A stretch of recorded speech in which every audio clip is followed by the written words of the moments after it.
This tutorial guides the installation of your WrapLander DIY Topo line kit. For best results, use a clean, shaded, or indoor work area. Clean the area, especially the edges, using an 80-20 mix of water and isopropyl alcohol. Ensure the surface is completely dry, as the vinyl does not adhere to wet surfaces. To make application easier, unroll the kit and apply a little heat with a heat gun to smooth it out. This allows the vinyl to lay flat and is easier to handle. Peel the vinyl from the sheet and begin applying it to the vehicle surface. For the most professional finished appearance, ensure that every line starts and ends on an edge.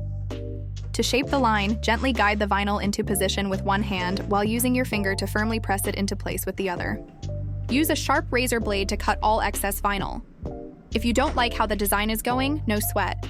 Just peel the line back up and start again. Like the lines, the circles can be shaped as desired and do not need to remain a circle. Getting the vinyl to lay flat without wrinkles is a precision step. To achieve a tight and smooth finish at the edges, you may need to apply a slight, gentle stretch as you press the final curve into place.